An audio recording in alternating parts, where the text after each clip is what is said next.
Olá, seja bem-vindo a mais uma aula de economia. Lembrando que a gente está estudando o quê? O livro do Mankiw. E aí esse livro do Mankiw, a gente está passando por praticamente todo o livro do Mankiw. Para isso eu compartilhei aqui uma tela com vocês, a apresentação, para a gente discutir alguns conceitos básicos, ferramentas financeiras, sobre o mercado financeiro de forma geral, sobre aspectos econômicos, né? A gente está falando do quê?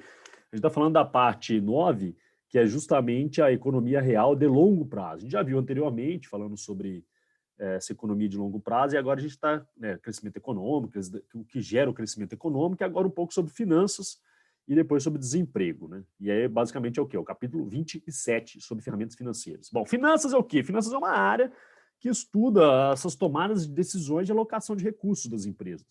Então, onde que é interessante eu colocar o dinheiro, né? E como que eu consigo captar o dinheiro e como é que eu consigo gerenciar o risco desses meus recursos, né? É uma área muito grande da administração e da área econômica de forma geral. Mas para isso, esses recursos a gente trabalha ele com uma forma de temporal, o dinheiro no tempo. E aí a gente tem dois conceitos básicos. Primeiro é o valor futuro e o valor presente. O que é o valor futuro?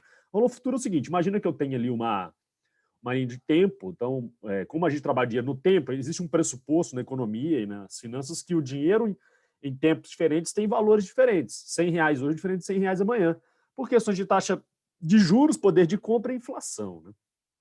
Portanto, imagina que eu tenha R$ 200 e uma taxa de 10% ao período. Aí, um período depois, imagina lá, um ano depois, esses R$ 200 ele vira o quê se ele crescer 10%? Ele vira R$ 220, ele aumentou R$ 20. E aí, se eu fosse para o meu segundo ano, quanto que cresceria esse valor? A princípio, se você pega 10% de 200, dá 20, então ele cresceria 220, 240? Não, porque é juros compostos.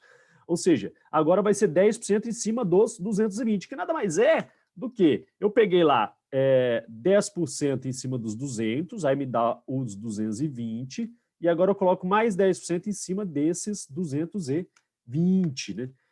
Que basicamente dá o quê? Dá esse valor aqui, que é o 242.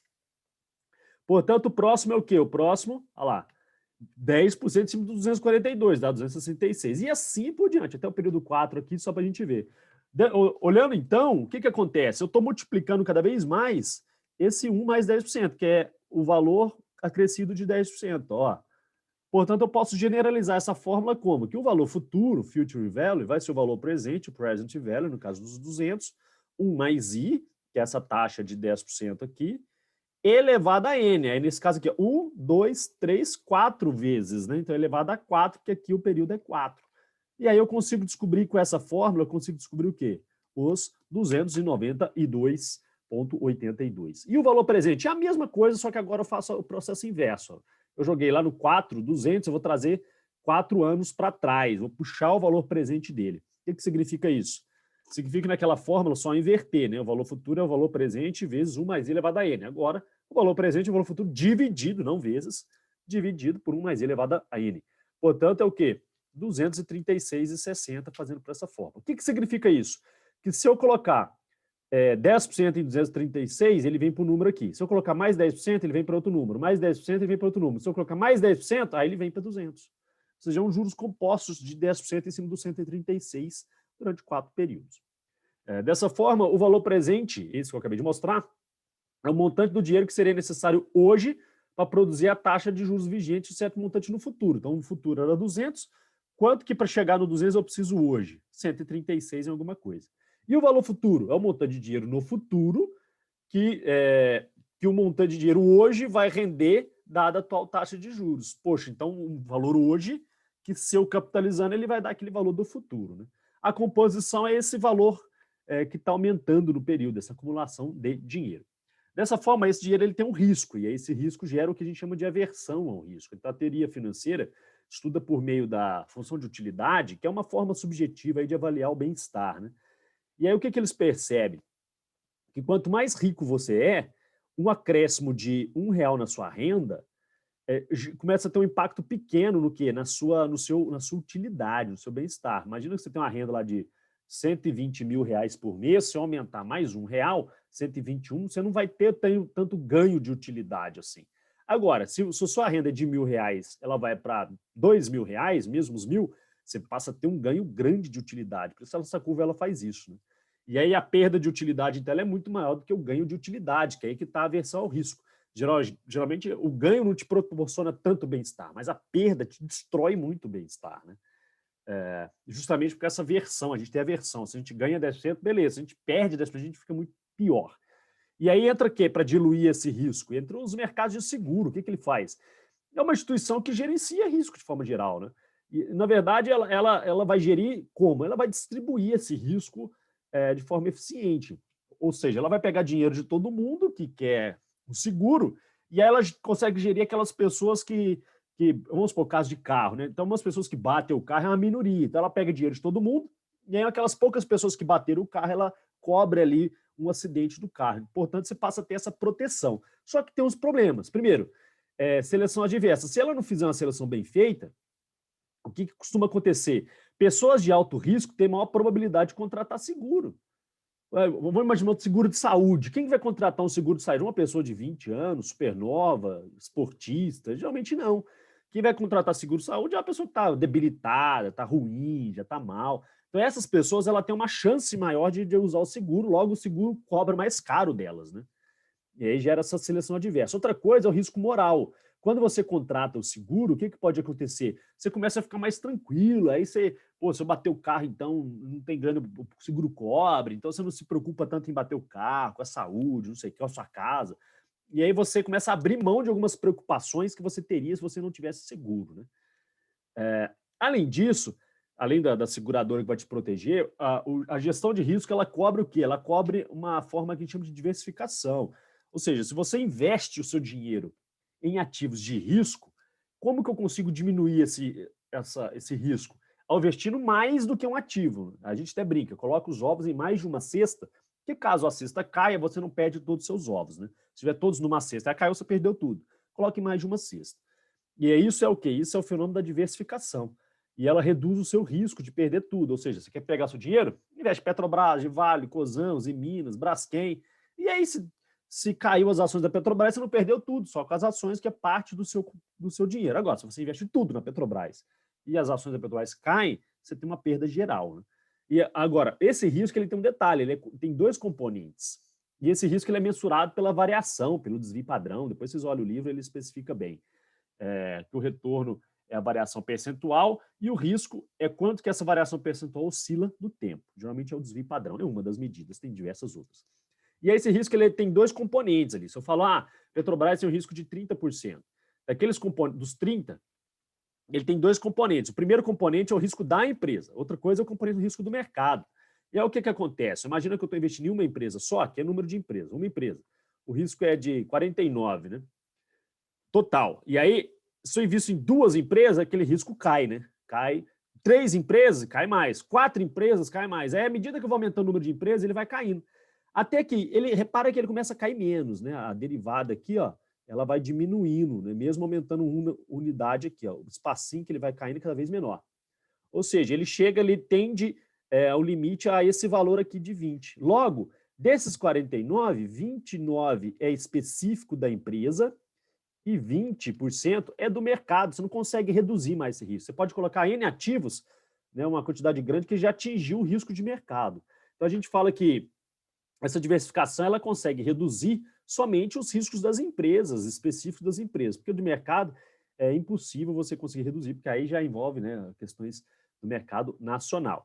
Além disso, existe o que a gente chama de trade-off, né? Trade-off é aquela escolha entre risco e retorno. Ou seja, se você quer o maior retorno, você tem que tomar mais risco. Os tomadores de risco querem retorno, por isso que eles tomam risco. Caso contrário, eles não iriam tomar risco. Agora imagina, sou super conservador, não invisto em ações, então estou com 0% do meu dinheiro investido em ações. Meu risco, zero. Você não tem risco. Aqui, ó, risco, zero. Aí eu tenho um retorninho pequenininho, tem um valor aqui, sei lá, 2% ao ano, né, o Selic. Agora, se eu quero ganhar mais, eu tenho que assumir risco. Aí eu passo a ter um risco. Aí eu coloquei o quê? 25% do meu dinheiro em ações. Se eu quero ganhar mais, eu tenho que assumir mais risco. 50% em ações, 75%, ou 100% em ações. Logo, é o quê? É um trade-off. Quanto maior o meu retorno, maior vai ser meu risco alocado em cima daquele investimento. Você não tem retorno alto sem risco. Não existe, esquece. Não existe dinheiro fácil. Quanto mais dinheiro você ganha, mais arriscado você tem de perder dinheiro, de dar problema, e assim por diante. Não existe dinheiro fácil na sociedade. Agora, como que eu consigo avaliar se esses meus investimentos ele tem risco ou se eles não têm, se eles estão no valor correto ou não? E a gente faz uma chamada análise fundamentalista. Ou seja, imagina que a Petrobras está sendo negociada a R$ 28,00 e esses 28, tá caro ou tá barato? Não sei, como é que eu descubro isso? Eu faço uma análise fundamentalista, olho as demonstrações financeiras, indicadores financeiros e consigo descobrir, determinar um valor para ela. A partir desse valor, eu tomo uma decisão. Se o mercado estiver pagando R$ 29,00 em uma ação da Petrobras e o meu valor, estimei, que é um valor intrínseco, é de R$ 25,00, significa o quê? Que o mercado está pagando caro demais, está pagando acima do que deveria ser. Então, não é legal eu comprar aquela empresa. Por outro lado, se as ações daquela empresa estivessem sendo negociadas a 20 e eu estimei o valor dela justo é de 25, o mercado está barato, então compensa eu comprar. Dessa forma, o pessoal toma essas decisões com base na análise fundamentalista. Eles calculam o valor e vê quanto que o mercado está pagando e vê se toma decisão de compra e venda daquela empresa. Por outro lado, existe uma teoria financeira que gerou o prêmio Nobel, do Eugênio Fama. Ele fala o seguinte, que ela coloca que os preços dos ativos refletem as informações públicas disponíveis. Aqueles valores lá, o que vai acontecer? Como todo mundo vai pegar as demonstrações, as informações da empresa e calcular o valor e tomar decisão, o preço pelo qual ele é negociado na Bolsa já é um reflexo de toda uma análise do mercado sobre aquelas informações daquela empresa. Dessa forma, se eu chegar e pegar aquelas informações da empresa e calcular o meu valor, eu vou ter implica o quê? No que a gente chama de eficiência informativa. Ou seja, o preço do ativo reflete racionalmente todas as informações. E aí eles falaram que esses preços das ações é um passe aleatório. Ou seja, as variações são impossíveis de serem previstas. Eu não consigo prever se o preço vai subir ou cair. Por quê? Porque o preço lá já está embutido todas as informações. E aí não dá para fazer previsões de futuro se eu tiver as informações do mercado. O mercado vai fazer isso que eu acabei de falar. Ele vai pegar as informações, vai precificar, e ele vai comprar e vender. Aí, por oferta e demanda, vai colocar o preço próximo do justo. Aí, próximo do justo, eu não consigo prever o futuro, porque ele é reflexo das informações do momento. Quando a empresa publica uma demonstração financeira, o que o mercado faz? Pega aquela informação, precifica de novo, compra ou vende a empresa. Aí o preço sobe ou cai. Então, automaticamente, todas as informações da empresa estão precificando os seus valores em tempo real. Logo, pela teoria de eficiência de mercado, é impossível você prever se o mercado foi eficiente. Você não consegue prever o preço. Agora, vai contra algumas teorias aí de análise técnicas, grafistas, que eles tentam surfar em ondas, né? Ela quebra a teoria de eficiência de mercado. Dessa forma, essa formação fala isso, que é impossível vencer sistematicamente o mercado, né? Bater no mercado, você não consegue vencer ele justamente por quê? Por causa dessas questões informacionais. Porém, o mercado não é 100% racional. Tem gente que fala que é racional, mas ele não é 100%. Tem gente que erra, não lê, não vê, compra fora de horário, compra fora do preço. O mercado não é todo mundo absorvendo todas as informações, né? Cada um por si. E aí o que acontece? Seguir uma linha de psicologia, que a gente chama de economia comportamental, e começa a analisar esses fatores, né?